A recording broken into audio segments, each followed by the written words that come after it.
How are you guys? How are you guys? How are you? How are you? How are you guys? How are you guys? How are you guys? Yes, welcome, welcome. Yes, welcome to our program. Yet to another program where we discuss. Today we are not talking about politics. Today we are talking about growing up without a parent or losing someone who you were kneeling to, someone close to you. Kurasikirwa na baba kana kuti na mai kana kuti munhu angari close kwauri zviya zvokuti unoziva so ashaika woziva kuti upenyu hwangu apa upenyu hwangu hwanga wapera hwanga watoparara upenyu hwangu. Saka today we want to talk to those people who lost their parents, and we want to hear how your journey, you know what? Abdul, Zed Mawere, how are you? Mawere, how are you? Right today, I've been asked by a lot of Zimbabweans saying, Philip, can you please come with a topic? I was afraid to bring this topic, but I want to be honest with you. You know what? I sat down and decided to make it my own topic.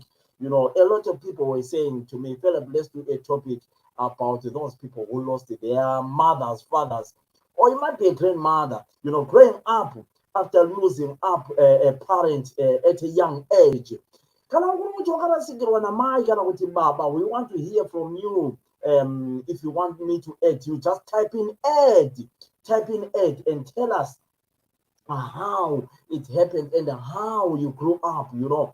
I'll be the first one to tell people how I felt, when I lost my very, very close person, someone who was who was someone important in my life. So, why mine is a bit emotional, but I'll tell people so that you know what, I'll open the way. Right. Namhlanje phela sikhuluma ngalaba abalahlekelwa ngabazali bebancane kunebaye bakarasikirwa nebabereki bari badiki. Let's say from the age 10 years, 11 years kusika pa 15 years, right? Warasikirwa na baba kana warasikirwa na mai, then your life becomes something else. Yesterday I managed to talk to a boy who lost his parents at a very, very young age. And you know what? The boy traveled. He was chased. Akadzingwa kumusha kucholocho nababa wakhe. Waxotsha ngubaba kababa wakhe echolocho he was very, very young. He says he walked from Cholocho to Blawayo. It took him about 3 days walking from Cholocho to Blawayo. I would love this boy to come in and talk to us and tell us about, the life after losing his parents. So I want to talk about mine, but me, I grew up with a mother. So, but the mother was not staying with us. I grew up with my grandparents. So, you know what? Let's wait for other people to come in. Share this program with your friends so that we can enjoy it together. You know what? We are talking today, we're not talking about politics today. We are enjoying a lovely topic today. There is no politics today. Please, let's enjoy this topic. No politics today. No politics. No politics today. Let's just enjoy the topic as it is. Let's enjoy the topic. Share the video with your friends so that we can be joined by a lot of people. If you want me to add you, just type in add. Then I'll add you. You come live and talk and tell us about you losing your mother, losing your father at a young age. I know a lot of people, or losing a grandmother at a young age, and tell us how you grew up. Some people, imagine, probably you were born in a family of about 7 children. Baba boshaika, mai boshaika. Then gotanga kunzanzi, iwewe wawena nogara na sekuru. Michael wawena nogara na babukuru. Dumezweni wawena nogara na tete. How, you know, how life changes, after losing a parent. Zvinorwadza sei kufirwa nemubereki uri mwana mudiki. Let's just say at an age whereby you are less than 15, at an age whereby you are 10, at an age where you are even less than 10 years old.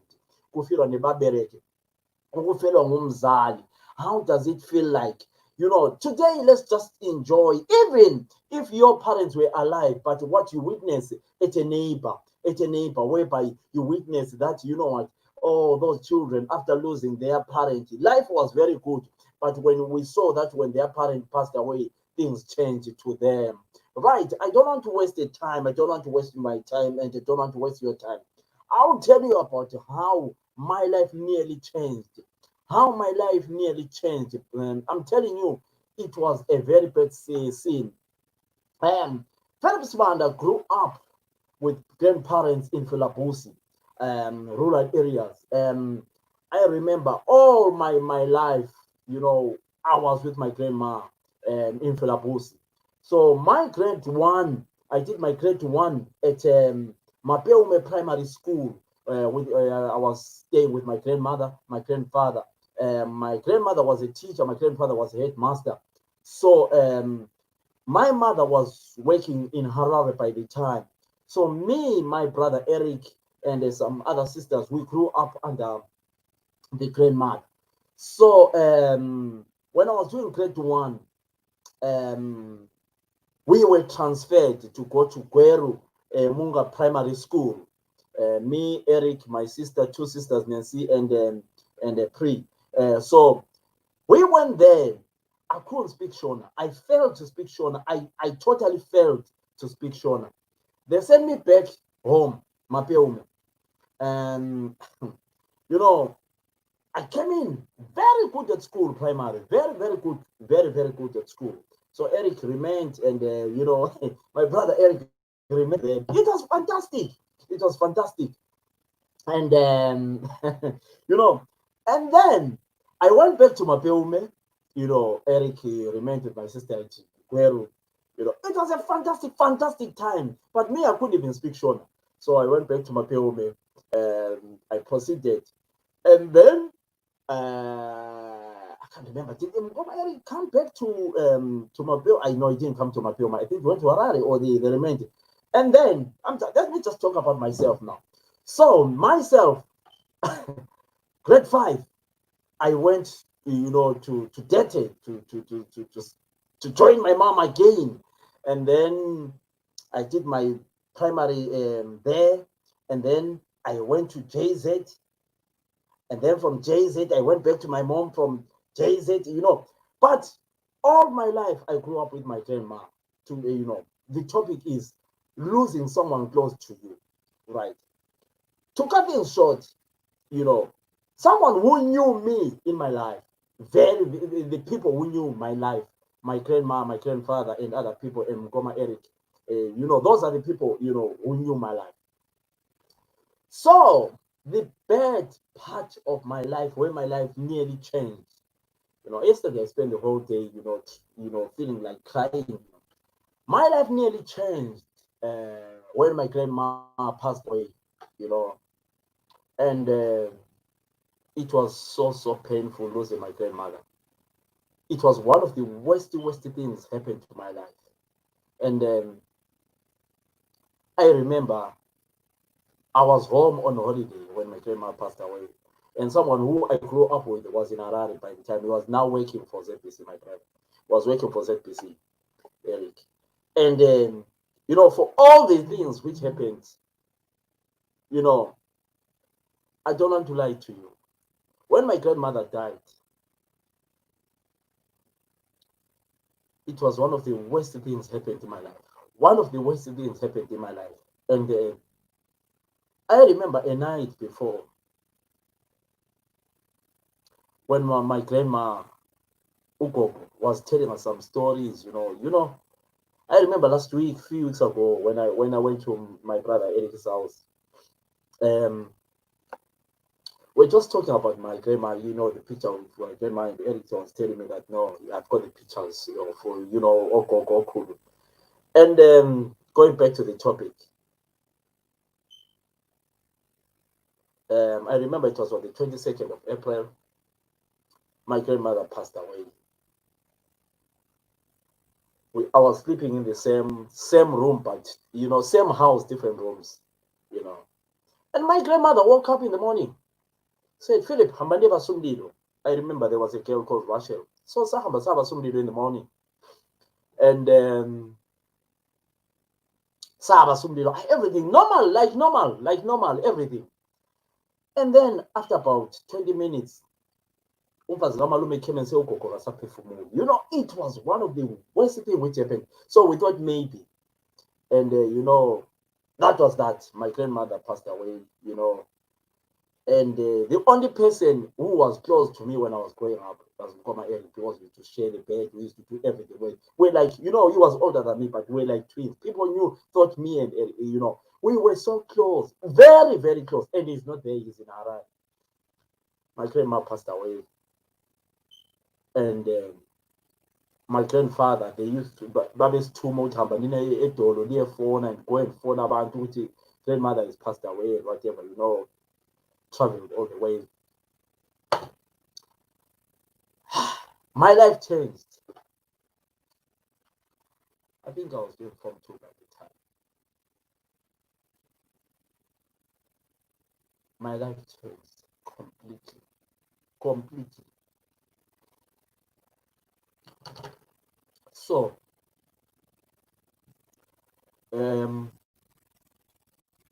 they did everything. It was my first time to see a funeral by the time. It was my first time to see a funeral. Oh, Mama Babuya, everything. Everyone came, everything. The funeral was done. Coco is gone. Someone else close to by the time. That will never, I'll never forget that. I remember trying to,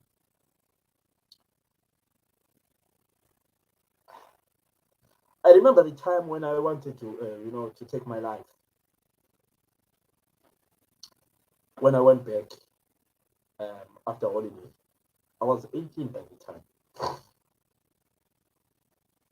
But before my brother came, my cousin brother came, and talking to my brother, I remember my brother when he came, he was coming from Harare.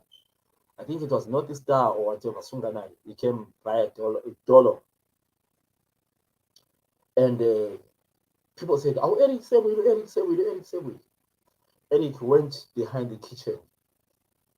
He went to cry, but he was older than me. Wire car and 10 minutes he came back.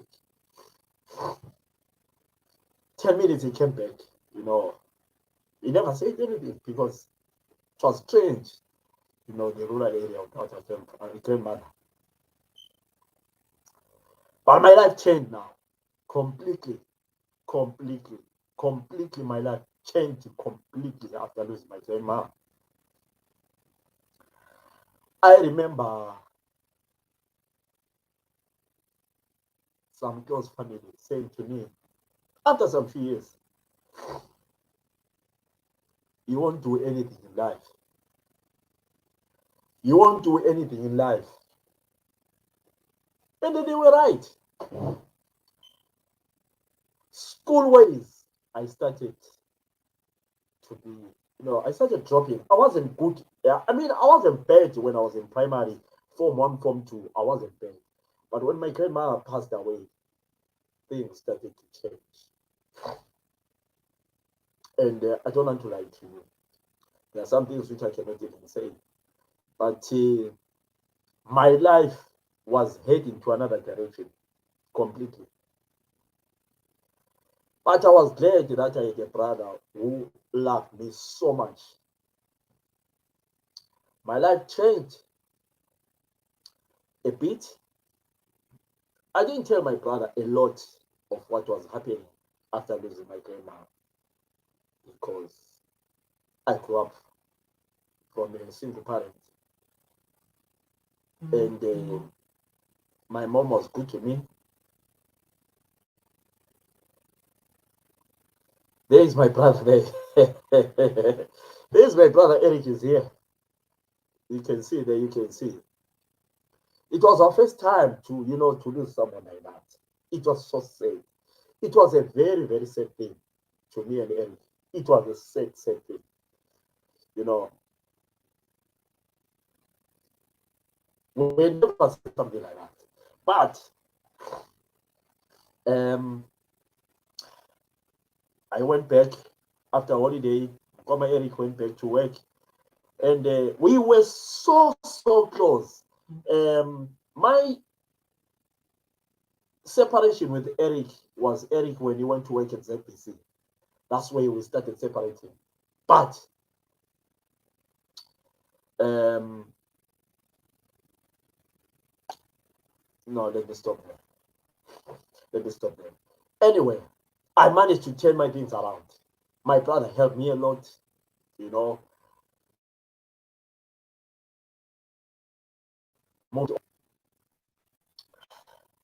I got a job. It wasn't a good job. I don't want to lie to you, but I was very clever by the time. My brother was giving me more experience. He would call me every weekend, go to Harare and whatever and whatever. But there was a time where when Goma Eric went back, I wanted to take my life. I remember him as single when I drank about 10 tablets. But it didn't work. I didn't even fall sick. Nothing at all. I went to Masungo. No, it was in Chirezi. Sorry, it was in Chirezi. These guys, they gave me some tablets. I wanted to just take my life, and I thought my mom was abusing me. She wasn't abusing me. She was so good to me. I don't want to lie to you, but I thought she was. Life was very, very difficult after that because we didn't.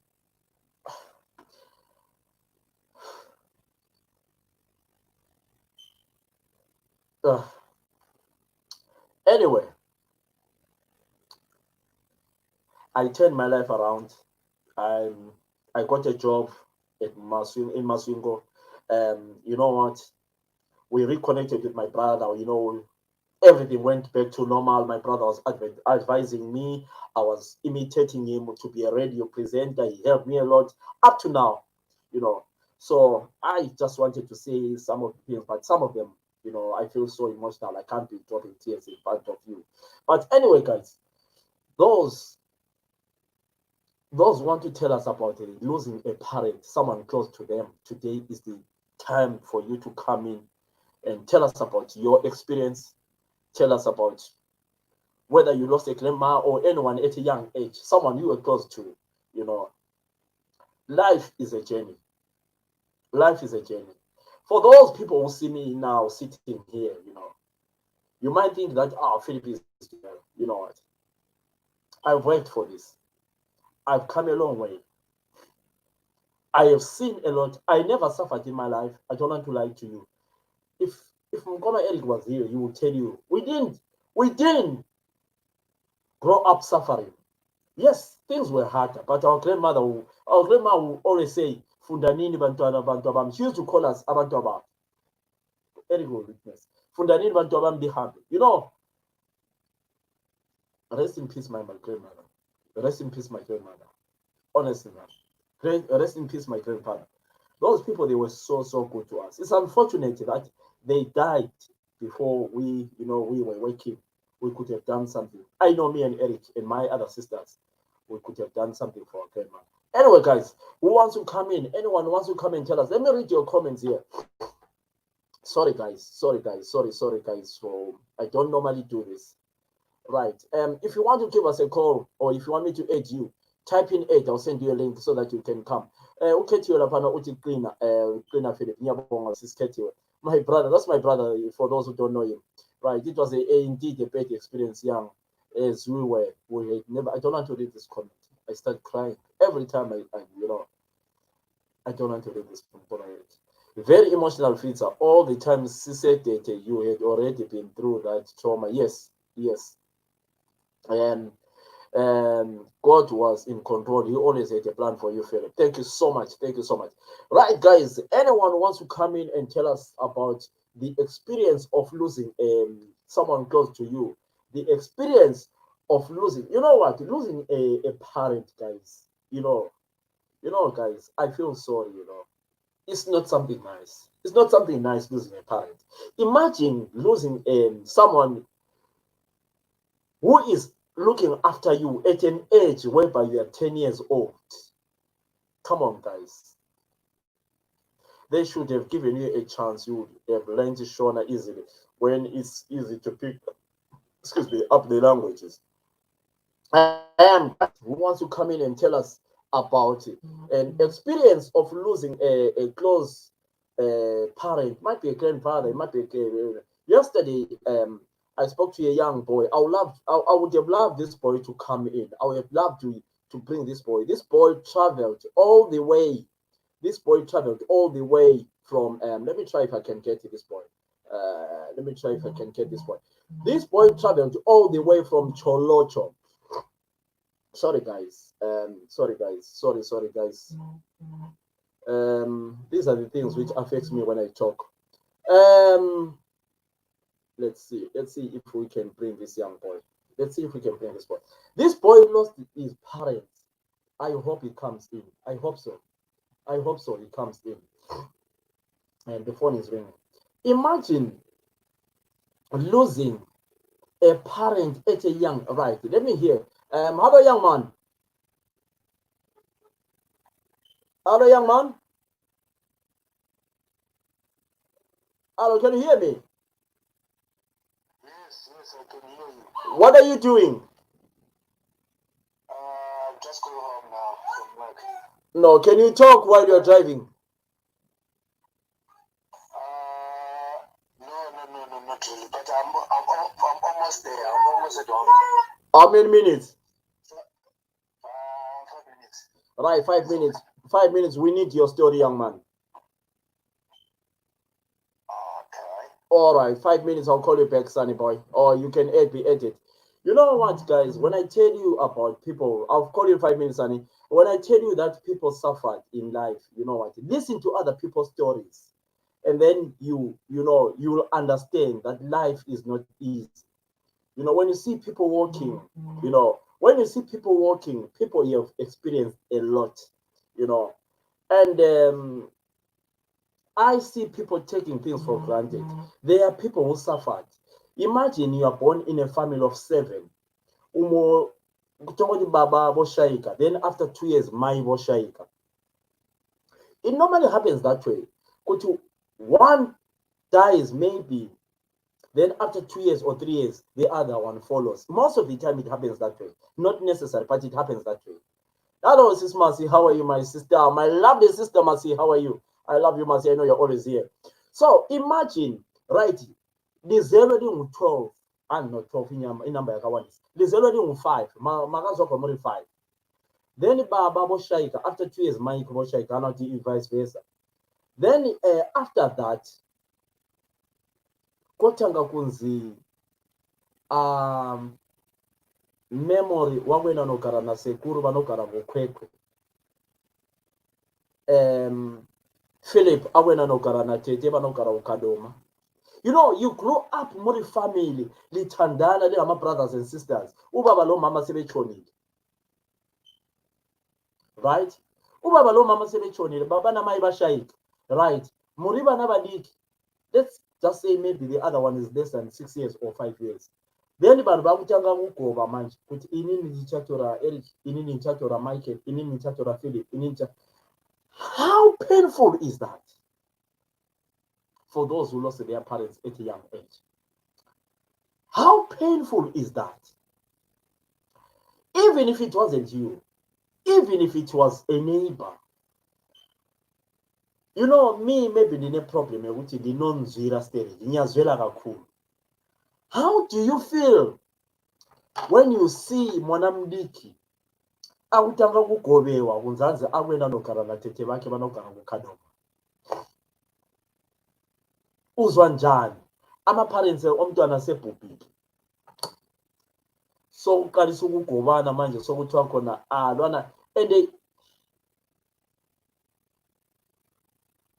imagine mabathi gwawunoyithwa maybe uhambe usiyahlala lo bhodi or siyahlala lo bhodi omdala but umfazi kabhodi ekubamba rafu kana ukuthi umkazi wasekuru athi kubanda rafu, you are 10 years old. How is it to feel an parent when you are less than 15? How is the pain for those who experience that? Even if it's a neighbor. A lot of people, they grew up watching my neighbors. Those my parents actually. Honestly enough, guys, I feel sorry. Sometimes life can change. Life can change. You know, unexpected. You know, growing up, baba na mai boita accident, boshayika bana bosara bari bandiki. Waita nerera mwana ne 10 years, bosara ne babereki. Bosara ne babereki, bakoma ba mai na mabai whatever. Then in life, I experience I want to hear from you. A lot of people, they've been asking me to come with this topic. A lot of people. So that's why I said, no, let's just do it. Let's just do it. I don't normally talk about such emotional topics like that. I don't. But you know what? Messages I was getting about this topic was unbelievable. Unbelievable. Right, guys, while we are waiting for others, we have got good news. We have got a new radio station called Radio 54. What is the name of the radio, Mkoma Eric? Yeah, let me check. We've got a massive radio starting on here, engineered by our brother Eric Knight. A massive radio. So, you know what? Follow that radio, like the page. You'll love it. Mkoma Eric is back on the webs. So, guys, a massive radio will be starting in the next 2 weeks. So follow that. 54, Radio 54 from Africa. A lot of presenters. If you know what was happening in Radio 2, exactly. Radio 2 is dead. We are taking it off. Right. So guys, tell me, akarasikirwa nebabereki ari mwana mdiki owafelwa ngabazali emncane. Lisitshela ukubana i-experience elaba kiyo, you know, yayinjani. Mdara Wekwa B, how are you? Welcome. Yes, I just want to bring this young man. This young man, you'll hear the story of him. Guys, there are people who suffered. I don't want to talk about this story because I might make a mistake. But story yake inorwadza. You know what? Some people, they are lucky. Some people, you are so lucky. Abanye abantu dilenhlanhla ukuthi lakhula lilabazali abakwanileyo. Njalo dilenhlanhla ukubana abazali benu bayaphila. You know what? You know, sometimes don't take it for granted that your parents are still alive, you know, because you know what? Could have one more. And then the messages I was getting over the week, some of them I can't even read them. So emotional, honest enough. Sorry, not mwana. Kuna sisi vakatinyorera message panapa. Hanzi fidza pakashaika baba namai takananogara nababa mukuru kuHarare. Hanzi abuse yataita, but I cannot say such things. I would love you to come and say things because it will look like as if, you know, I'm building a story, you know. And Zino Rwadza, so, you know what? Zino the Rwadza, so, Rwadza Cheko. So when you read my comments, as you can see, my comments, I got wonder, and you know, and you to me whenever, but of them, I prefer because you know what? It's not the Rwadza. I would love it in the age for those who want to tell us about their story. Kufira Nemuberek at a young age. You know, how did you take it? I was going to say, what one Gelanjan, who fell on Zadi, you know, it's better than what the parent still. It's not something nice. Imagine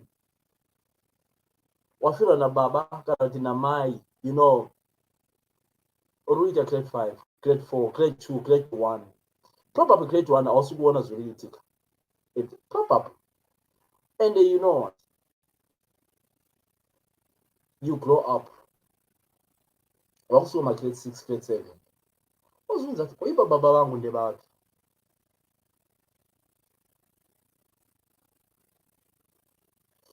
You ask yourself,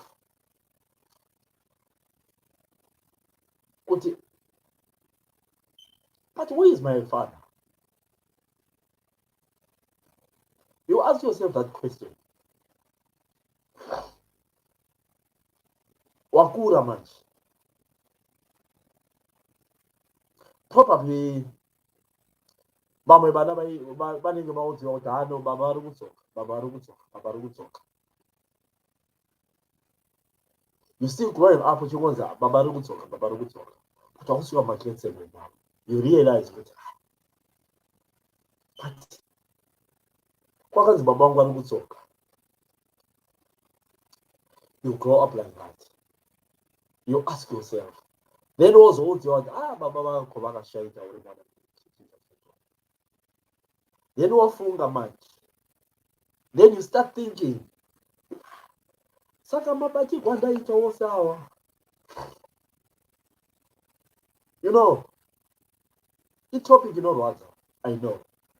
It's a painful topic to grow up without a parent. And the other worst thing on this topic, unokura uchiudziwa kuti that is your mother. Uchichengetwa na tete. Ugcina u-aunt. You grow up with what mama. Yeah? Then one day, was also a chokwadi would know your mother passed away. About the anti. How painful is that? There's no right that's what I need. Makoreo right? Married to the Maida. But you would have Mary, Mama. They will visit every day. Mary, Mama. Then never found go or have a west card. What's old zero? Kala kuti ongonza omwe mwana wa mai bacho babo achiti. Yapatiwa also mwana wayo wa mama yangu. Kala something happens. Then when mwana ongonza umuti.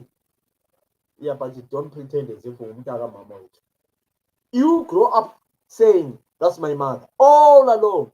Uchikura, uchikoti mama. Then mwana ongonza umuti. Umama wako so mama wako pelalo. you know, then you realize later, so that is not my man. How does it feel? You know what I say? Come on, guys. For those who want to give me a call, let me pin the number there.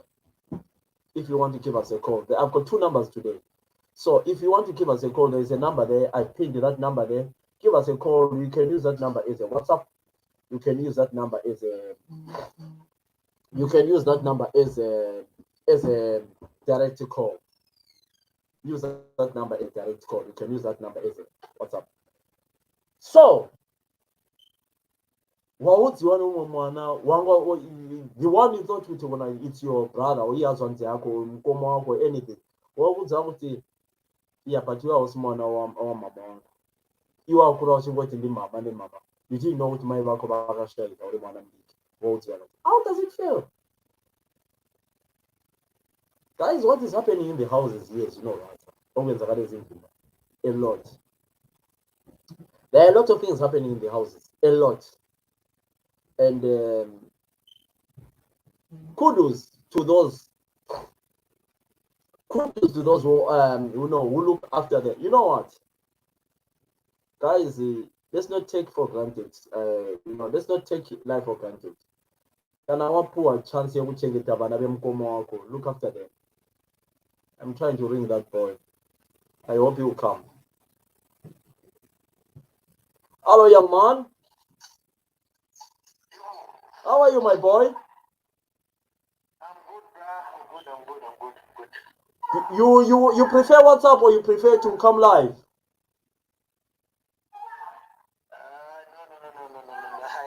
I think I prefer to talk over the WhatsApp. All right, young man. Right, young man. Welcome to the program. Young man, tell us about your growing up. Tell us about Ukula Wako. Be free to use any language, just in the stone or whatever. This topic, tell us.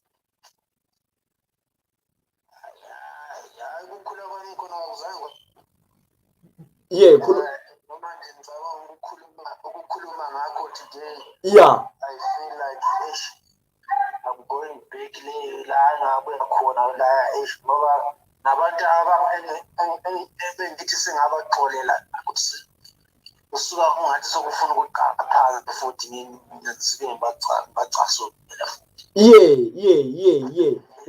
I was scared. What happened in your life?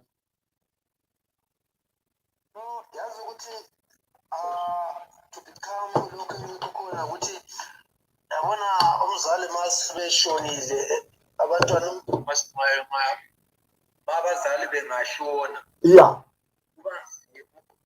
omunye umuntu ongasingizali wakho noma isihlobo akunakekele yeah lokho angeke kwenzeke ngoba babenza ngathi bayakuthanda yeah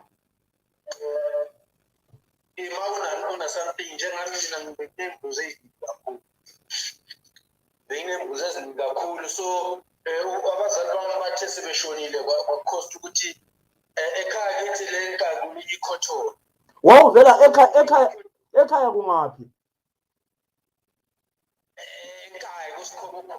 enkaya kuSkhobokhobo yeah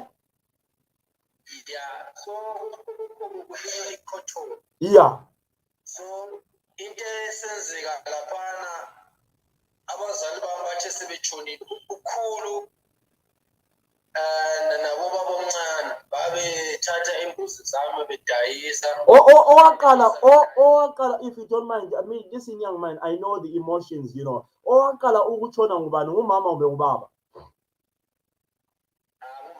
Ngumama. Yeah, umama ushone ngina 12 years and then ubaba ushone ngina 14. Umama ushone ule 12, ubaba ushona ule 14. Yeah. Yes. So bebesebengasekho. So ngesikhathi lapho ukhulu besithatha imbuzi lezana bedayisa bethi bathenge ukuthi ekhothoni bazozireplace amasi ikhothoni. And then kube zaze zaphela isibasonke lokho benza kanjalo ma ikhothoni ivunwa bengayenzi next bengathengi ukuthi bengazitheni imbuzi. And mina ngivuka ekuseni ngisiyalusa inkomo ngisiyalima senza yonke into usebenza esekhaya kodwa bengangithengeli even impahla even ibhulukwe eliyi-1 even inyathela bagcina sangihamba ngezibunu ngaphandle and mina that life bengingayijayelanga because thabo baba mesaphila yonke into yayi-right umuntu wahamba kahle wayesebenza kahle into zikahle so into yangiphatha kabi kakhulu sengihamba ngenyawo phansi ngisika amathaya enqola ngikhanda amanyathela ngawo ukuthi ngithole into yokuhambisa ngingasena plan ngingasena buhlungu yikho lapho ngafika ngacela-ke omunye ukhulu omdala ikhulu ongusobhulu ngathi ngicela ningiyele kukhulu leyo ngibuzele ukuthi ingozi ngoba bayezithathe ethi bazozireplace so manje mina ngisenampahla zokugqoka ngisenama-tennis ngisenazicathulo zayo so bengikhangele ukuthi mabengibeza ngikwazi nakuthi ngithole impahla kodwa ukhulu amagama ukhulu wafika ekungitsheleni ekuthini ubaba mngotho ngabhediniko wafika ekuthini ethi yena u-Abediniko ngiyamazi umntanami wena ngikwazi ngicela ukuphuma kuphele emzimahamba yayi khonapho kusekupheleni komnyaka mina 14 years ngasuka ngahamba it was November ngahamba uhamba usiya ngaphi ngithi ngiyozibona nje ngahamba ngasuka ngafika lena eKana Mission because ngithi ikhaya ibambene neGogo so mangifika lapha eKana nentwana engangidlala nayo ibhora so ngiyambona nje ngibona ukana ngase ngithola umsebenzi next nakubo lapho umsebenzi wani wena uneminyaka emingaki ule 14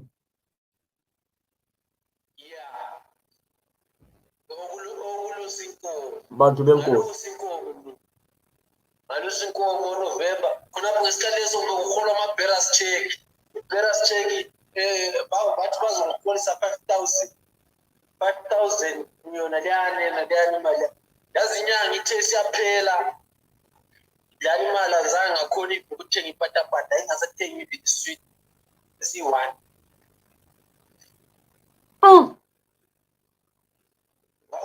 ngaze ngasizwa ukuthi ngihamba ngatsha i-peace job enkuni la ngathola khona ngachakho lenkuni ngayenza amaboda awu-3 amakhulu la ugogo lwana waye wayesebona ukuthi ngiyahlupheka kanjani angazi wanikeza $20,000 nomngane wami naye wayene-$20,000 sangingahle ngathi hayi mina ngeke ngisalusa inkomo ngihamba ngomnyaka kuphi lo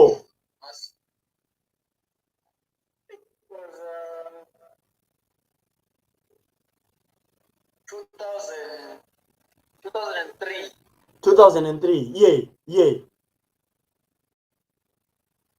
mangisuka lapho ngahamba ngayesagibela ibhasi imali yami iphelele ekhaya eSeka and kwaba sesitshela ukuthi siyasifika eBotswana liyi-2 manje seliyi-2 lo mngane wakho sesiyi-2 ngomngane wami wawuhlanganele laye ngaphi lo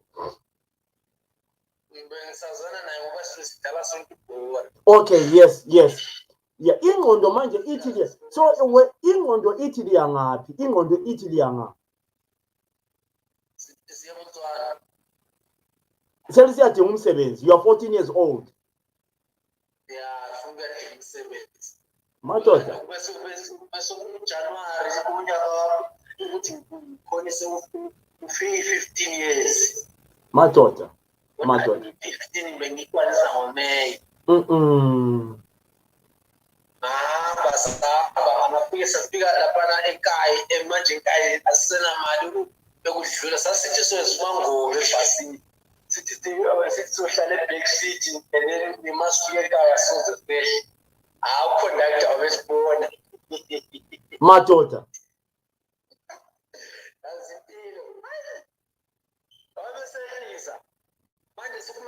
senze njani sisena iplan senza kanjani namhlanje abanye abantu they don't believe ukuthi ngisasuka enkaya esenta saba bebulawa ngenyawo sihamba silala egangeni. How many days? Sihamba 3 days 2 nights. Lisidlani? Ukudla ungenamali yokugibele ukudle uthatha. Zasiphuza amanzi yabona amanzi la ngathi asestradini la angathi mayimvulinethi umtshalo uyemntabe ngathi tiyelo chapho so ya inkosi asukuphuza kuphana amanzi lawa stage sahamba sisifaka inyathi lena ikampe sabona khona amanye amajita naye etapinyosi sabajoyina ukudla esakutholayo zasafika kobulawayo masifika kobulawayo indodelwana benebhakede lomfushwa sithi aya sizothengisa eliphiwe umama singezelele and masifika kobulawayo masathengisa le bhakede lomfushwa umama lana nawo besipompa wabe liroba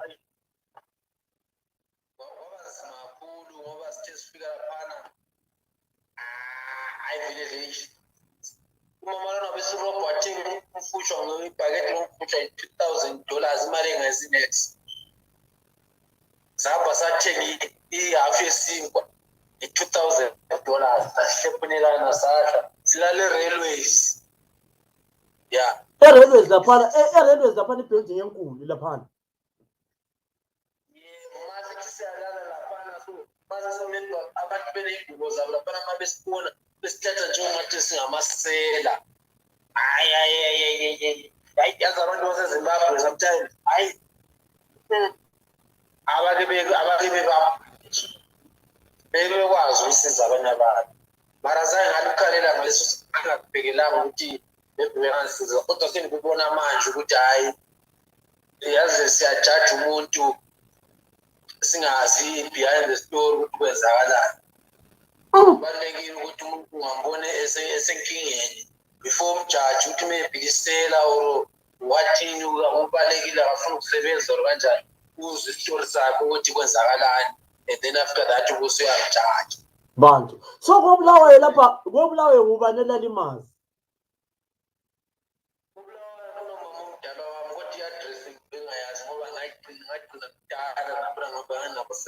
kodwa angisazi ukuhlala kubetha kodwa ukuthi ngiyenguwenda kwendaba ngazi so sagcina sizidlalele ekunjeni lapha isitimela railways asabuya isitimela akhipha amaphusha wagqokile ngadayisela laba yabona laba dayisa amafruit amaphushi ngadayisa 3,000 ya 3,000 isitimela sesithi imali 3,500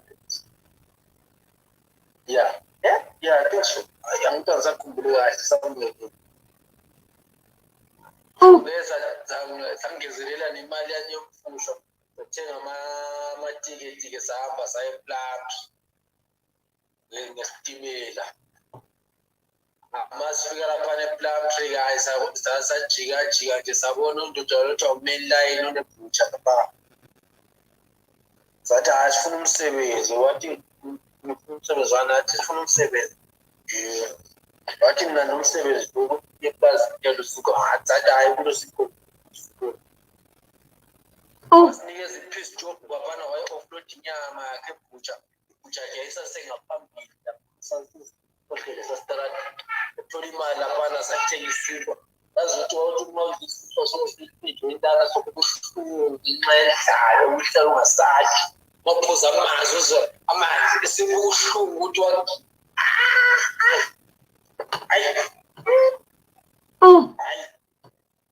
masuka lapho ke sayisa tonto basahamba nabanye abantu sayibutswana imahalaphe unasazi vele ukuthi kuwezwa njani sana babe sipho bayi abasichayanga so mama SSG yes ngaphi eButswana sesisebutswana singakayifiki nendawo kodwa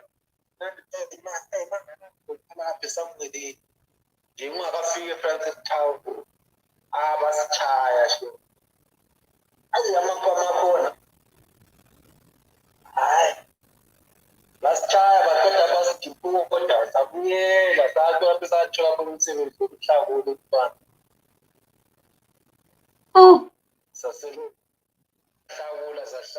sahlakula manje yabona ukuthi ukuhlupheka kuyakwenza ukuthi ingathi isheshe yavulela lapho ngagcina imali yami ayeza ikhosi ebuilding eOram. Manje ubaba omkhulu ke ukhulu wakho ke ubaba omkhulu wakho osekhaya uyakwazi ukuthi unga wayengakwazi ukuthi okay continue usitshela ngebhewa susenza ikhosi eBotswana manje no ngabuyela eplan ngaye isikolo eOram. So isikolo sesibased eKhansi. So indawo lana ngifike ngiyazi ngibone ngoba sifundele sesikhathi sibe sahamba sitshintshe emlindelweni so sabona ukuthi awukhe kulapho ngayenza kuphela leya course building so sesingezi course building ngaqala ke ukuhamba ngahlala eplabs lapha ngisihamba nami singakha ngokuzindlu ezincane le course ngiyiqedanga bathumele ke kuma-attachments ngasho imali ukuthi ngitholile i-certificate but I know konokwazi umsebenzi ngasikwazi so ngaqala ukwenza njalo ngafika until nje aze ngafunda ne-carpentry so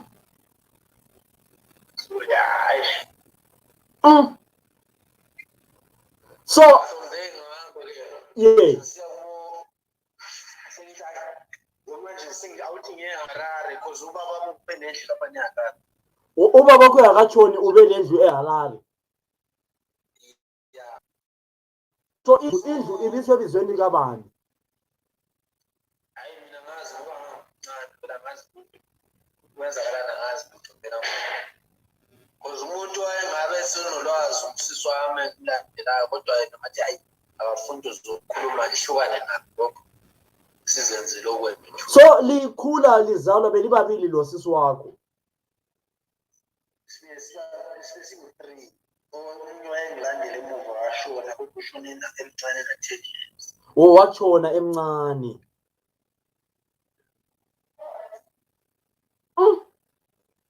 So wahambe eHarare wawuwazi wayazi i-address eHarare.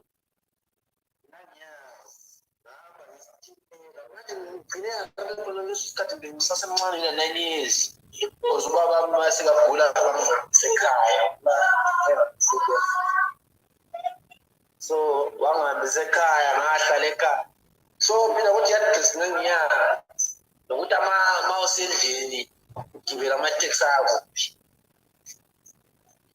So ngahamba ngagibela amateksi lapha ngagibela i-train ngafika ngisuka eTapi ngishiya Harare. Ngifika Harare ngabe ngehla kusini athi abe ngibuza umningi ngamathi ngisambuza ukuthi amateksi ayigrenora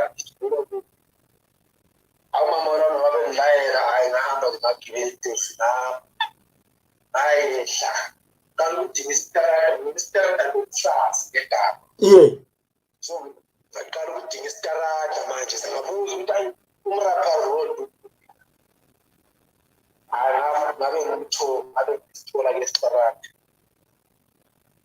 ngafika-ke ngathola-ke isitarada abanye abantu engike ngibadala family ziyahluka. But babe inhlobo zakho laba abantu asehlala endlini ekaba bakho. Yebo. Madoda. Babekwazi wena. Babengazi kahle. Bakwamukela njani?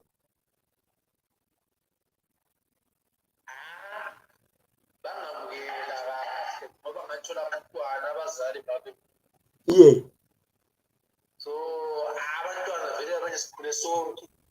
Kunomunye vele sizele umnyaka oyi-1 semana sonke sikhule simathi ngabatwini. Yeah. Wathi ngibona amakhala because babengazi ukuthi ngiyaphila. akulo esp uzokubona mphila uzingangazi ukuthi ngikuphi udadewethu wazwaphathwa umkhuhlane wenhliziyo ehlala ekhaya azibona awu bakithi usisi wakho oso ubaba uthi etshona udadewenu wasesiharare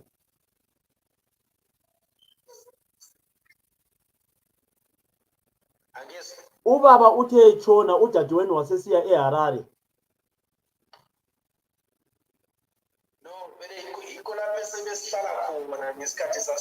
Ubaba wasehamba ekhaya esegula.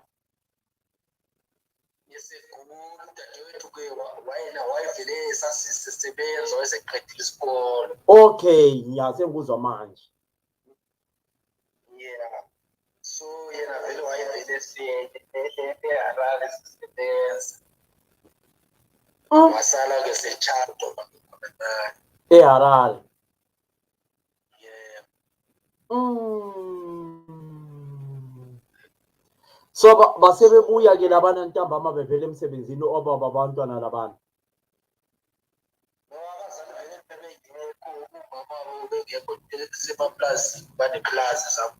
Okay. Then ubaba umsebenzi wakhe uyatravela nje ngamazwe.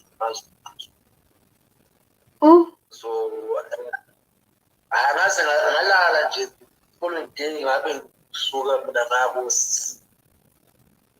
But indlu wena ngokwazi kwakho indlu yayengababa wakho. Mina ngokwazi indlu yayengababa. So do you think ukuthi ubaba wakho wayithengisa indlu? I don't know, angikho sure kodwa angicabanga umuntu angayenzi kanjalo. Because even if awangakadayisi indlu ayike imoto. Imoto azuthathile ngakhona sidayiswa futhi befamily nje ungazi ukusenzakalani. So babe yini bakababa laba bantu?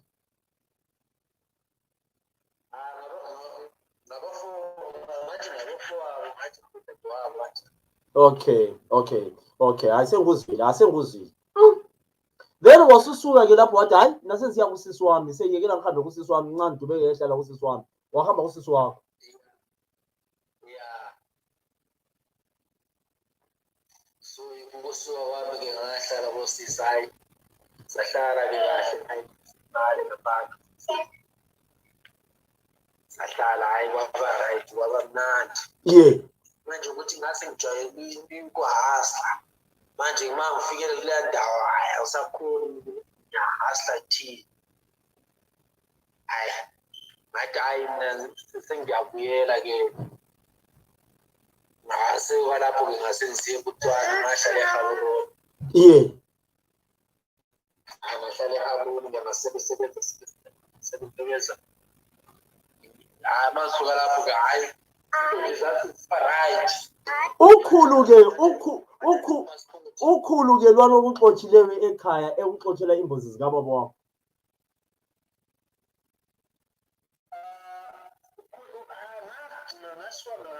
Ngoba ngathi inhliziyo yami yathi ngihambe ngangitshela ukuthi vele angeke ngisabuyela ekhaya. Yeah.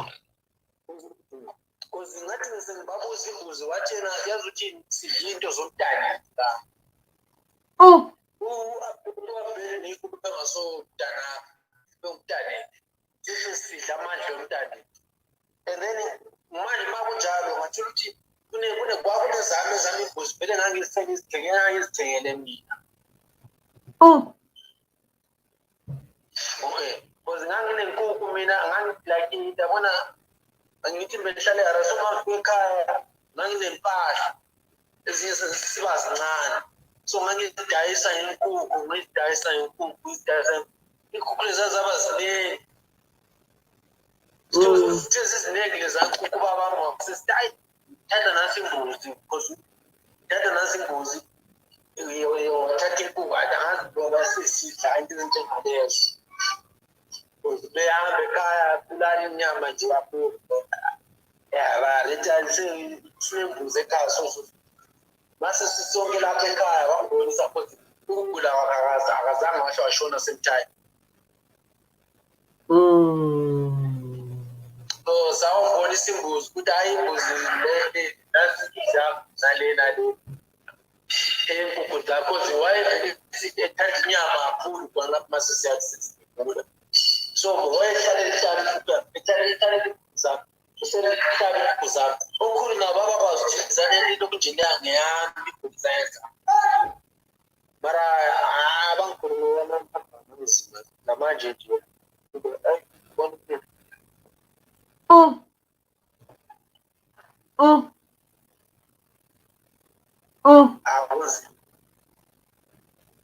wasusuka ke wasuka kusisi wasubuyela wabuyela ngapha ePlumtree manje ya ngabuyela ngaePlumtree ya hayi into sengibuyelele ngathi hayi phela isingathi ngalesi ngibhizi ngiyayakha into ezinjalo lezo hayi ngiyaphatanisa ngachiya nga-apply i-passport yaRwanda so manje suka laphana senjoli i-passport hayi ahlala nje kwapha ngagcina ngithi hayi kuye egoli komunye ukhazi nabo babamncane wasesidayiwoza ukuza kwami egoli. Ubamkhulu uyaphila kodwa kumele iswatshona. Angizwa. Ubaba omkhulu uyaphila, ukhulu wakho uyaphila ngoba swatshona. Uyaphila nje emalangeni adlule nje belalisiwe nguma bagula kakhulu. So kodwa uphumile esibhedlela. I-communication yakho lo bamkhulu wakho isinjani kathesi after ukudubeka owakwenzayo isikolo everything. How is your communication now with your babamkhulu? Hayi manje yena I think uyayifila lana into leyana ukuthi lo muntu mhlawumbe ukukhona ungekho kodwa mina ngisenandaba. Angisela ndaba. Hayi mina ngisenandaba. Umfazi kababamkhulu ungaphi ugogo wakho? Ukhona wayevele ehlele kuphela yokuthama sonke isikhathi elifini nje ukhule ngixotsha nje kuba akukho kodwa hayi ngazange aphatha kahle kodwa hayi wayengena into ongayisho ngokukhulu vele tadwaphilisi. So wake wabuyela yini ekhaya after that? Yes, ngihambile kabili konke. Usengihambele kabili. Ngiyameka sure ukuthi ngiyabathumela phela ukudla mawu sebenze kahle na. So ubuyela ekuqaliseni ukubuyela ukhulu wakho wakubuza manje ukuthi wawuye ngaphi kumbe waphoba lenshoni? Abazange bakubuza zange bakudinga nokuthi vele kwenzakalani kanjani.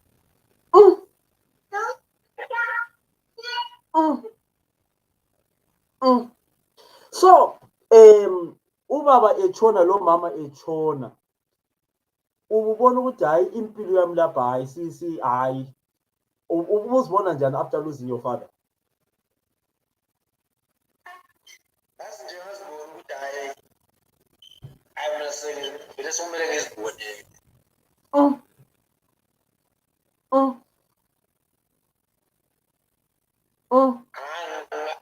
Angizange ngahle ngazibona ukuthi hayi sokumele lana ngizibone because ngingasina plan la because ngase ngibonile ukuthi la manje ngihlala ekhaya la ngoba isibonda la because once ngiyavuka ngiyolusa ngiyolima kuyovuna everyday base kuvuniwe sekuthengisile amakhothoni sokuzimali abanginakekeli mina abangithengeli impahla abangithengeli izicathulo ngiyabe ngihlalelene ekhaya so ikwangenza ukuthi hayi ngcono ngihambe ngizibonele ngihamba ngazibonela khona lapha ekhaya kunawo isikhula sinabantu abaka-anti khona lapha amantombazana and yazi ukuthi abazukulu abantwana bamantombazana nabantwana babafana bathanda ukufana. Nawazi lo? No, I didn't know that. Why do you say that? Abantwana bamantombazana bayathanda ukwedlula ababafana. I don't know. angazi why umuntu wakhona kunjalo mara sengubona indawo eziningi very okay iyo lento esenzeka kini because kunabantu aba-anti into kufana khona lapho singontanga kunye just phambili nje kanje ngeminyaka emishwana bengavunyelwa ukushaba enkomeni kuthe ngabantwana kumele uhambe mina kuphela enkomeni ya makuyisiyalinywa kumele bethiwa belele mina kumele ngihambe ngenkomeni yazi mase kuthiwa sekusenge uchago kuthiwa uchago lwabantwana mina ngingali uchago lwakhona kuthiwa laphana sengihleli ngiyazidla sengigubha inkomo zami zomdaka ngiyazidlalisela inkomo zami zomdaka kubuye umdaka anti kufike kutshaya inkomo yami kuyithula ukhona kuthi wena wenzani ukutshaya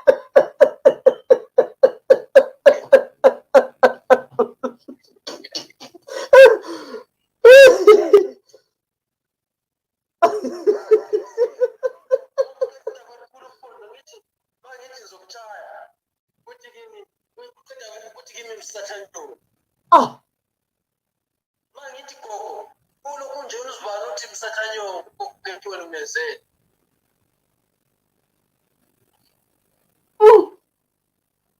and kunguye ubuye wazi ngihlokoza esinayo bebhekile but kulokhu anginandaba ngoba yimi engaphumelelayo ngemize sengixomphelele kakhulu kwezinto zabo bona labo abafana ngikuthi lo mzami lo wayengithuka ngomama lo angakahlangani naye futhi ngimremind le nto hayi ungamremind him now. Don't do that hayi ungamremind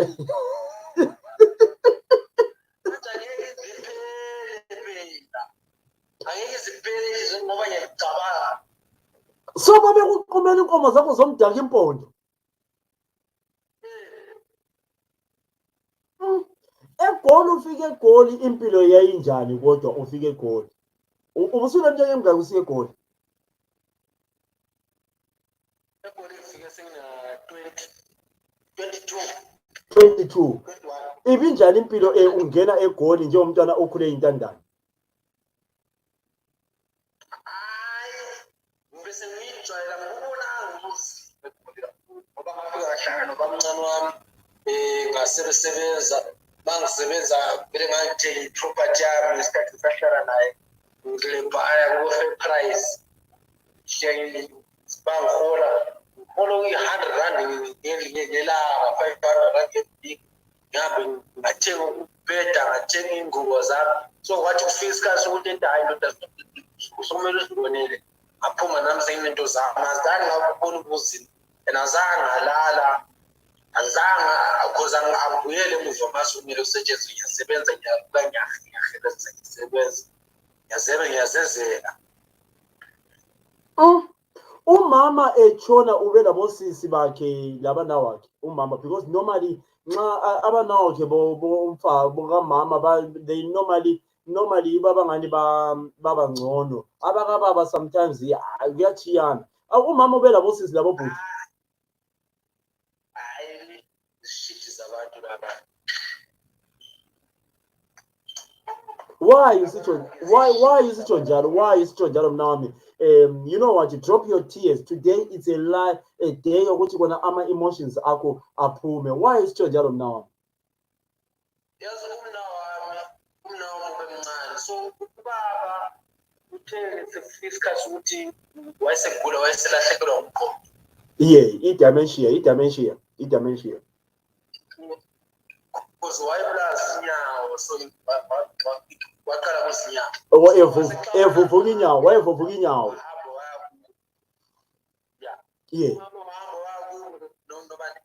nomntwana lomnawami lo mncane wentombazane omalume bathi kumama yazi angeke sikwazi ukugcina esilongu nomntwana wendebele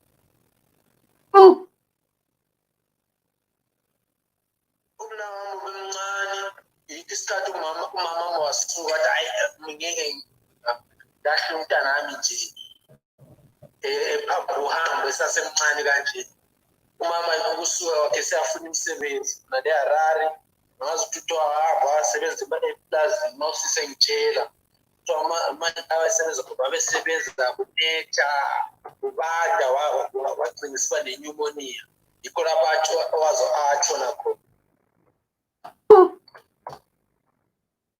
So watshona sebulawa yinyumoniya. Manje setshonile umna wami wahamba wayekhaya. And manje into lana yakhulela ngathi nayo ngalesi sigaba behlala kuyo wakubanda. So angathi amakhaza amkhulila nayo masithi esibhedlela wathiwa unenyumoniya naye watshona. Umna wakho yeah bakithi ofitsho umalume bamgcina uba abazange kube bonke abazange bafa ngenyumoniya. So bangaphi khathesi obaba omncane wakho kumbe umalume bakho? Abalume bakhona because ngesikhathi nginyamane kuthiwa babethi ukuphi kathi akabuye phela sisize bayatshela iproblem anayo bayefuna usizo sisize kodwa ngathi sengifikile abazange babonisa ukuthi bafuna ukusiza. Mina manje vele angithandi into zabantu vele I don't believe ukuthi mina ngifuna ukwenza. Kodwa suke wabathumela yini? Ukhona omunye umalume odrive ama-truck unokubuya la eGoli angifonele eTangu la wayedlala ngihambe ngiyamthengela ukudla ngishiye mthele kona ema-truckini. So Anti banga abantu bakhona basebendini yabo. kodwa anti bayakuthanda. There is no way ukuthi anti babe ngakulahla mfana. What? Anti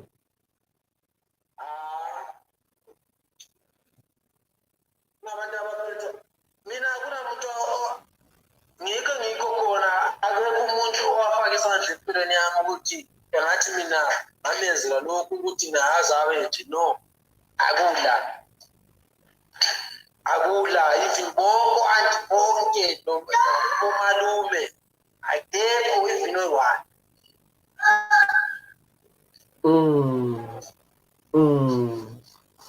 Usisi wakho ungaphi khathesi mna wami?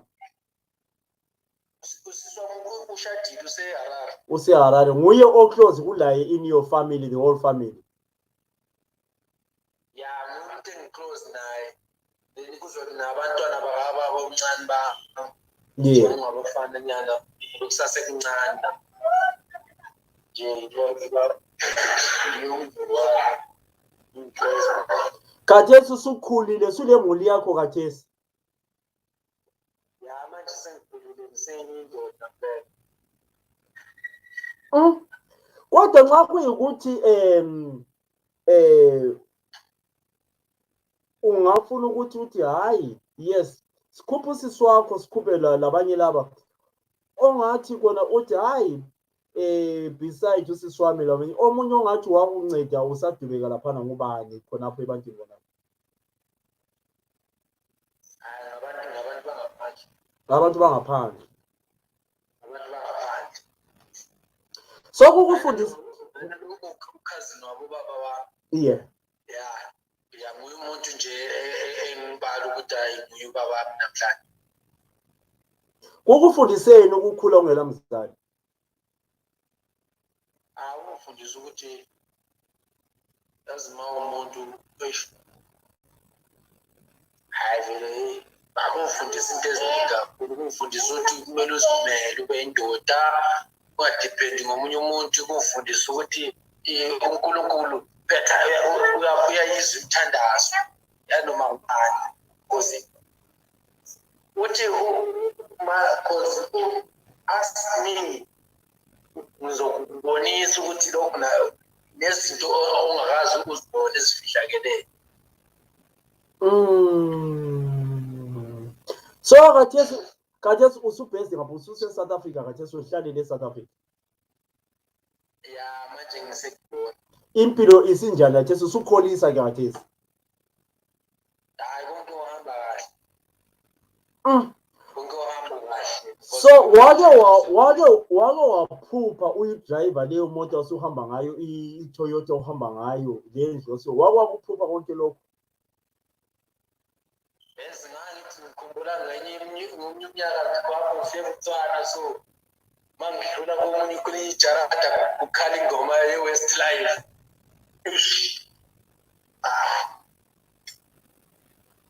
Ethiwani ingoma yakho? Coast to coast.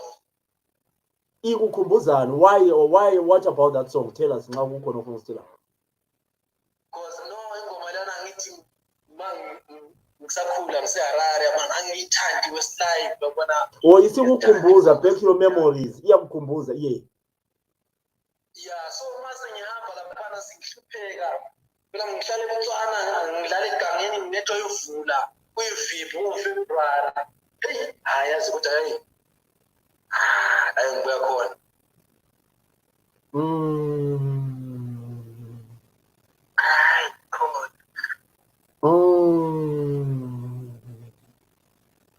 Ngithi ngenye imini yazi ngifuna ukuthi nami ngithenge iradio yami enkulu. Yami ngizidlalela ingoma zami zabo Westlife. Coast to coast, one break yabo. Ngithi one day and for sure athandazi. Akungitshele Jahe Dala. Sorry to be so emotional. Yeah, siyake sifike yini isikhathi sakho ukhumbula ubaba wakho sometimes you drop tears ukukhale sokuthi ubaba wami so. Kakhulu ukuthi mina ukukhala angisakhali manje. Angisakhali ngabona sengikhala angazi ukuthi kuyathina angisakhali. Mara ngiyake ngicabanga ukuthi yazi ubaba uyaphila manje ube proud ngathi. Because now benzothi hayi baba wami manje yakubuza ngivakatshela la ngihlala khona ngisegoli kuwena uzobona la ngihlala khona ngemoto sengizitshintsha ngazitshintsha driver. I wish ukuthi ngayo nje bakhona nami benzele something.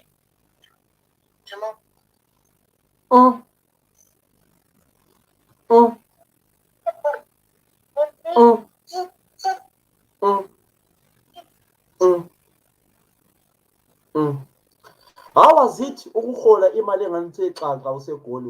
Wakuzwa njalo uqalisa ukuhola imali yakho enganithe xaxa usubona ukuthi hayi impilo yakho singani sitshintsha bijana? Kwaba njani khona? Hayi khona kwaba kuhle kodwa uzange ngibaba endlini engafisa ngakhona ngoba ngathi ngithole umsebenzi ekampanini ngasebenza. Hayi nami sengiholi ngathi imali engathi the manje abemlungulwana naye basengixoxa ethena no mina experience enginayo ngizomthathela ama-clients ama-customer wakhe because kuzokusenza ukuthi kuma-clients wakhe wonke bathumele enye i-team then i-client izoclaim ukuthi kumele ngibe khona nale client iclaim ukuthi ngibe khona nale iclaim ukuthi ngibe khona so kuyakhona agcina ngathi naye sengikhala wasengibisa umsebenzi.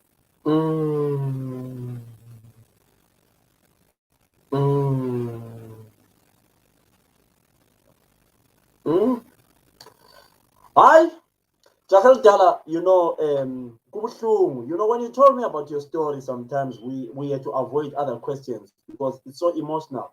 And I know how the pain, but I am so proud now of what you have done. And when I look at your profile and when I look at the work you are doing now, you know, it's a good lesson to other children, you know. Ukulahlekelwa ngumzali kubuhlungu bakithi at that age. And especially nxa ungitshela ukuthi suwa wasuka lasuka ngabenkayi lasuka ngaphi laze langena koBulawayo ngenyawo. Zingaphi? Enkayi esenta uzuyengena koBulawayo ngenyawo. Ngendaba yokuthi ukhulu wakho ukuxothele ukuthi khona ubethengisa imbuzi zakho ozinikwa ngubaba wakho. But let me tell you something, young man. I-life ilivile. Ukhulu wakho angajiyile umhlaba ekuzondele. Ngithe ukhulu wakho angajiyi umhlaba lowo ekuzondele mna wami. Ungakuvumi khonokho. Angazi kodwa hayi mina angisamzondelanga nje konke kwadlula ngiyameka sure ukuthi ngiyahamba ekhaya ngiyamezela ukuthi azibuyisayo ukuthi abe nazo. So nje imanje nje ngixakwe nje i-lockdown bengifuna ukuthi ngimakhele idle amazengi nakangena endlini yamazengi yabo. Manje i-lockdown nje yesuke yashaya. So impilo yakho inzima laphana. Wake waphupha yini la uthatha umfazi ngoba uthi nawe uyakufa la ulirombe empilweni? Yazi ngicabanga ngendaba yokuthatha umfazi nangithi ayi ngasuka ngabona ukuthi ayimali early marriage yabulala sometimes. Why you still done? Uthatha umfazi ukuthi umfazi omuhle ngane muhle ngama-hips, yeah, muhle ngokubuvu, muhle nge-structure, yeah. Ungabakwazi lezo zinto-ke usuyathatha. Yabona njengamanje sengi-ready manje ukuthi sengathatha manje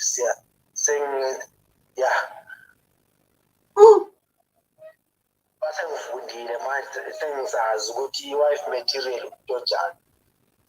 So after what you have done, young man, lo msebenzi oyenzayo, i-future yakho ingabe? What is your next future now after what you have seen? Impilo yakho, my journey, you know what? Impilo yakho, where do you see yourself in the next few years with what you have gone through?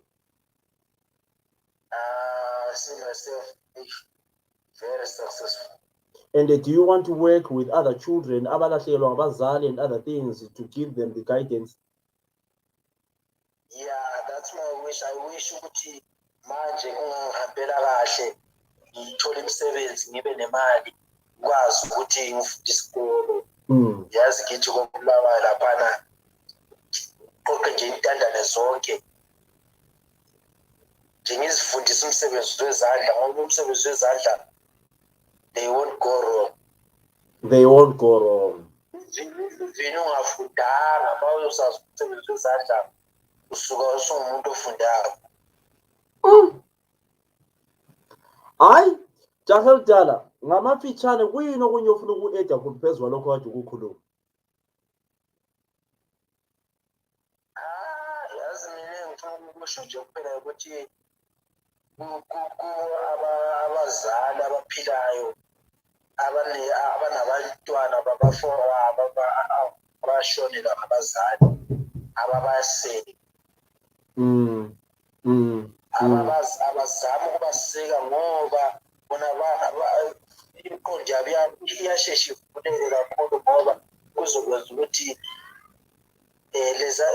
labona intandane ziyaphumelela most of them and azikhohlwa umuntu ozenzele kahle. Bonke nje nabalaleli nje bebekwazi ukuthi it's not an order kodwa ngesifisa ukuthi mawe ukuthi uvuma ashare nini lokho esikudlayo. Bakithi. So ngingabuya eGoli la uza kungigcine njengoba nalawe phela sowagcinwa eGoli usanda ukufika. Vele ngihlale endlini enkulu kakhulu nama-bedroom ayi-2 angasebenzisiyo, kunama-cottage awu-2 phandle lapha akunabantu, uyafika uzihlalela kahle. Oh, bakithi. Oh, mfanami. No, thank you so much. Thank you so much for telling us your emotions. But uthengele obaba omncane bakho labo obaba omdala wakho imbuzi 1 nxa ukwanisa. Yeah, ikhona ngizozama. Oh, hayikhona ukhulu wakho labana otheza ishiti zabantu. Omalume. Umalume ngibani balengqondezi.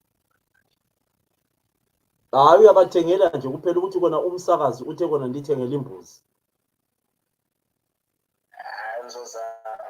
Imessage ofuna ukunika yona omalume uthini kibo?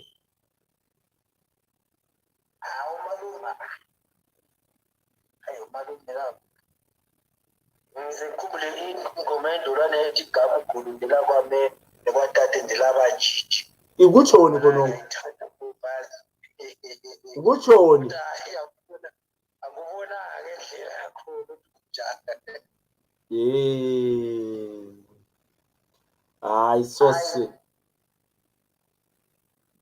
No, it's yeah. Ngakhula sokuyi-history. Sokuyi-history. Sokuyi-history. Maybe next unyaka lo ophelayo ozalwana kungenzeka ukuthi maybe ngabe sengiyimillionaire abazi. Bayi. Mina ngibheke khona lokho vela ambuyele emuva. Hayi Jahel Dala, thank you so much. Abantu bayakubonga laphana bathi thanks young man, kwenze lokho bafo, especially izintandane, and he must learn to forgive deep inside. Batsho njalo bakwethu. Mfana wakithi hayi ngiyabonga mna wami. Ngiyabonga mfana wami. Yes. Umfana okukhule engelabazali uthi kona impilo ayiphilileyo iuphile enzima kakhulu. So hayi besicelwe ngabantu ukubana hayi Marshall Commander nxa kusenza sicela phela usiyenzele iprogram yethu for 1 hour nje kuphela, life after losing i-parent. So this boy ubesitshela ngokukhula kwakhe, walahlekelwa ngabazali, into zamhambela kubi kakhulu, but hayi he managed to pick up himself, and he's doing very well. He's doing wonders now. He's in South Africa. The boy is doing wonders. Abafuna ndithumele umsebenzi wakhe uyenza izimanga eSouth Africa. One of my young boys engimthanda kakhulu. Right guys, thank you so much. Remember tomorrow I'll be talking to Vusumuzi Mangena, a top musician ohlabela khona ngale koBulawayo eMagumeni. And then ntambama ngizokhuluma leJahel Dala uNodumo Nyathi esitshela phela ngemali ye-Highlanders Football Club. Kukhanya ingane hayi into leziyana esazenza 2 weeks ago, 3 weeks ago, sizama ukucela ukuthi abantu basincede ukuncedisa iqembu le-Highlanders laphana. Hayi into zihamba kahle kakhulu, uzosinikeza i-update. Kuzokuthi-ke ngizakhuluma lamajaha ahamba empini, amadoda ahamba ayabamba ingwagwa, atsha umbhobho kunzima, bathathwa besesikolo, enza ukukhuluma labo next week or in the next few weeks, besitshela phela ngempilo empini, bethathwa esikolo befunda, kwathiwa khona hayi lina ama-trunk azobuya azothathwa ngabazali, lina seliqonda empini, bahamba batshaya ingwagwa, bayangena eZambia, bayangena yonke indawo. So stay tuned for that. Yekelani bakwethu ngithi nxa ekhona ofuna ukungena nje athi khaphukhaphu ngamafitshane asitshele ngempilo yakhe, ukukhula kwakhe elahlekelwe ngabazali emncane. If you want to tell us about the life after losing your loved parents, it would be nice. Can I ask something? Right. There's a young man who can I ask something lapana? Yes, let me see. Someone wants to, can I ask something lapana? Yes, do you want to come live? Emerson, Emerson Marangwenya. Can I ask you something? Yes, ask you something, Emerson.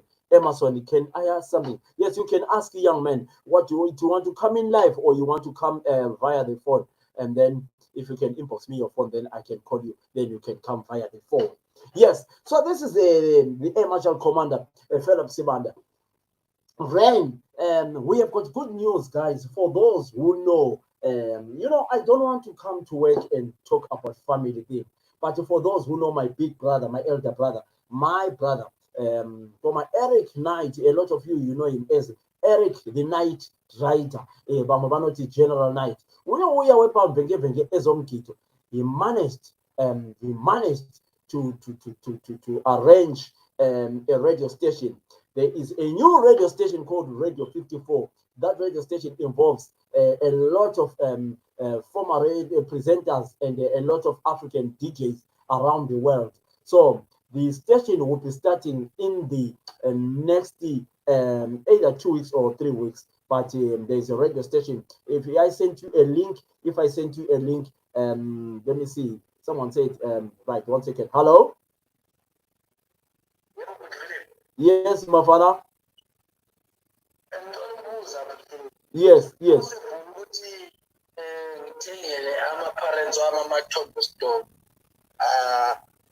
Even though umuntu bengazwani nabo babomkhulu or nesithi cause mina mnasepha ngikwazi ukuthi baba bambeka kuphi because masechona wachonela Harare angikwazi nalapho kulengcwaba lapho kodwa kuyayenza ukuthi ngilifune ngifune bese ngifaka ilitshe.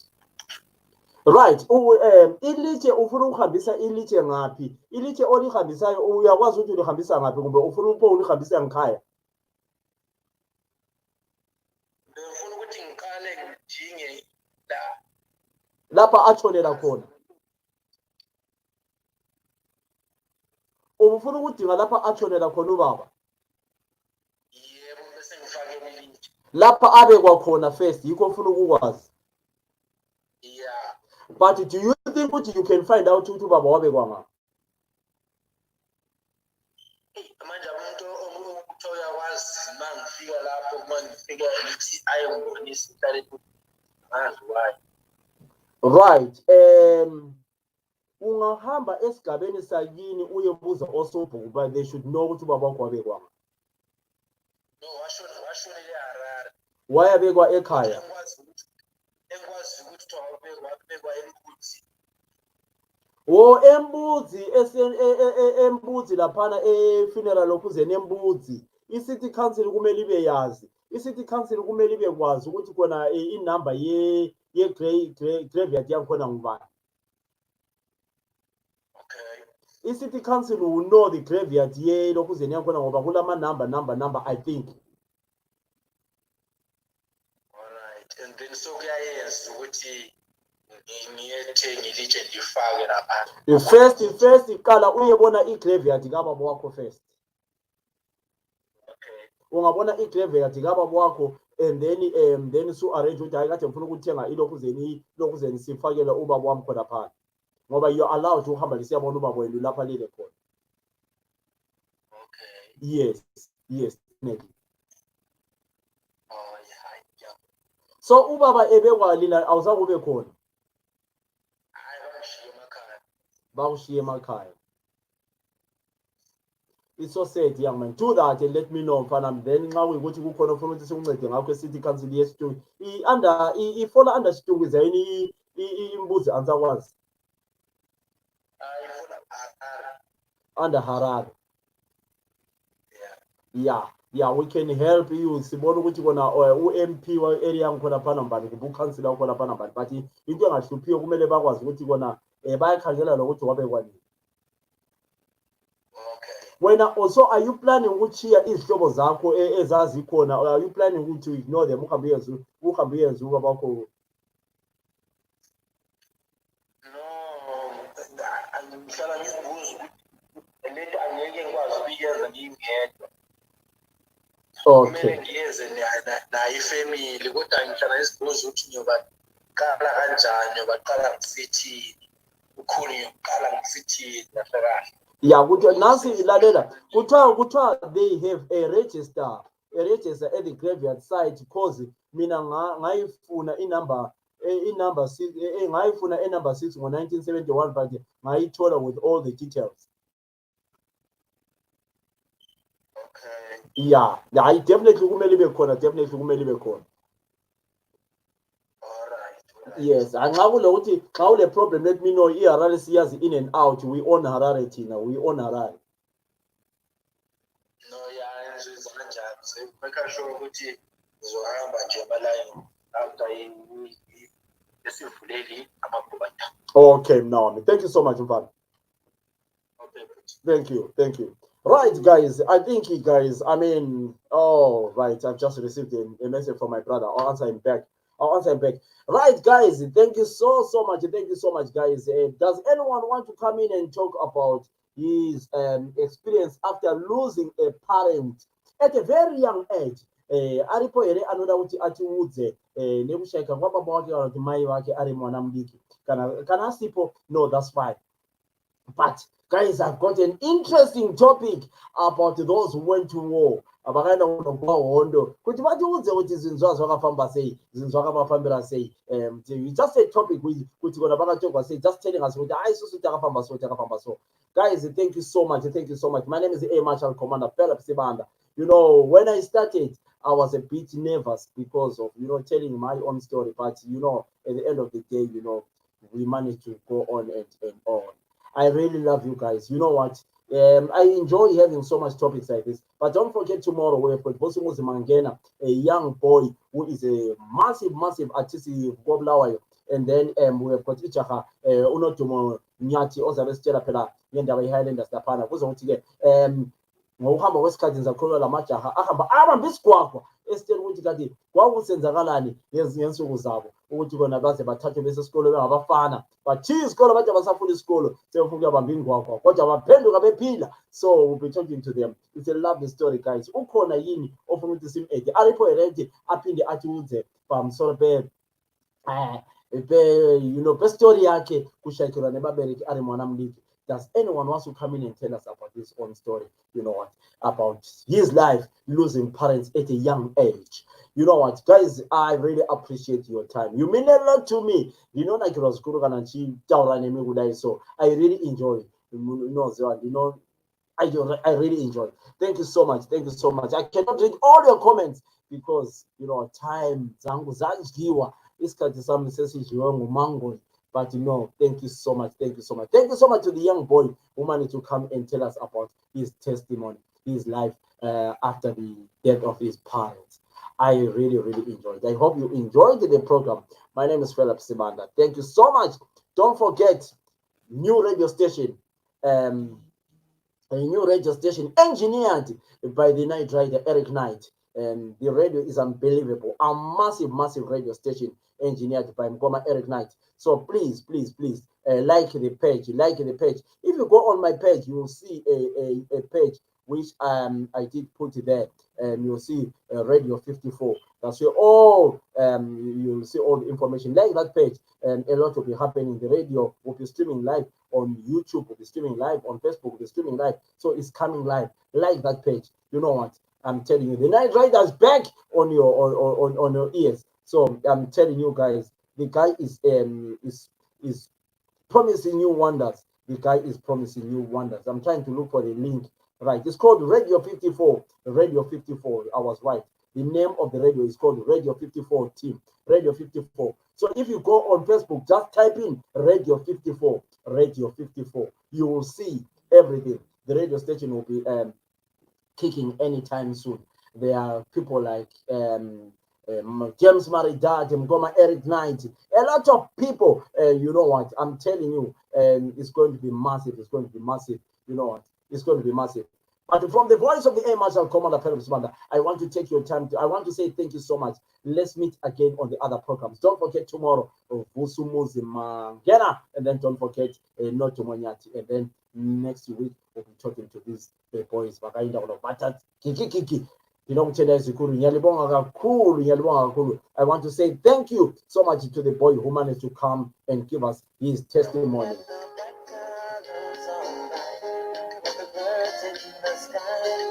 Fly up so high, I see you. Am I in